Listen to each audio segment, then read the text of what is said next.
Hey friends, welcome and welcome back to my channel. Today I'd like to share with you 5 things we Chinese kept hearing again and again that drive us nuts.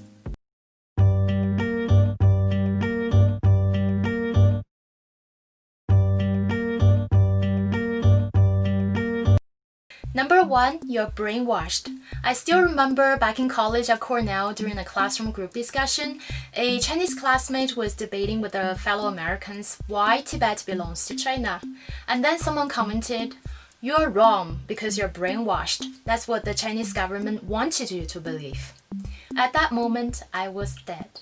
It's true that China has adopted an educational system that promotes nationalism, and we only have access to censored information if you don't know how to use the VPN. But that doesn't mean that we're also brainwashed to the point that our ability to critique was fundamentally destroyed.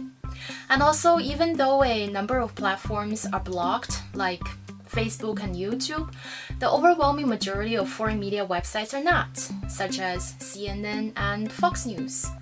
And especially with Chinese students who took the efforts of taking all those English tests and are enrolled in universities outside China, they're the least brainwashed group of people you ever met. Number 2, the Mao guy is bad. If you're with someone who originally come from mainland China, do not share your personal opinion about him. To most Chinese, he's the founding father who unified China, and he was successful at driving imperialism out of China. For those disputed historical events like the Cultural Revolution, you might just stir up some very complicated feelings that some Chinese family went through. Take my family for example. My grandparents used to be super rich landlords who owned large pieces of land and gold, and then thanks to Mao, they were forced to leave their homes and possessions, and their land was given to farmers to share. So if you happen to talk to a Chinese whose family benefited from his policies, he'll think you're disrespectful. And for Chinese like my family, I will not share those personal details with someone who's so ignorant and doesn't know what he's talking about. Number 3, Japanese are superior than Chinese. To a lot of Chinese, Japan and its people are a very sensitive topic. This is because during the Second Chinese-Japanese War, Japan has committed many atrocities such as the Nanjing Massacre. These abuses have left a huge scar on China, and they have been dramatized by countless Chinese TV shows and movies. So any mentioning of the Japanese are better than the Chinese will deeply offend. Number 4, Chinese are not very creative. You're diligent and studious but lack creativity. Chinese make copycats of everything from cell phones to cars to architecture to every little product you can ever find.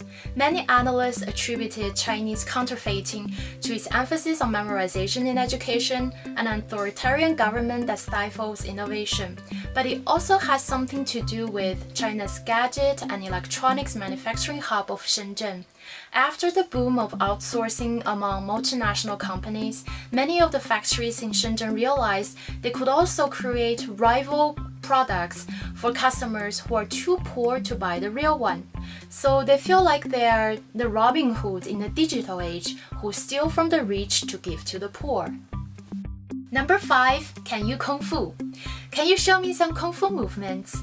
No. Taekwondo? No. Karate? No. Oh, come on, show me some Tai Chi. My friends used to get really upset that I can't teach them Kung Fu, but unlike most other Chinese, I may know a trick or two, but I do not practice the art.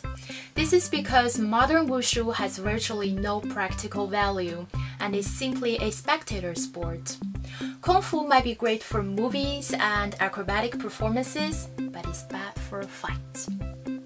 Thanks for watching. I hope you enjoyed my list of 5 things Chinese do not like to hear. Please like, comment, and subscribe, and I'll see you in the next video. Bye!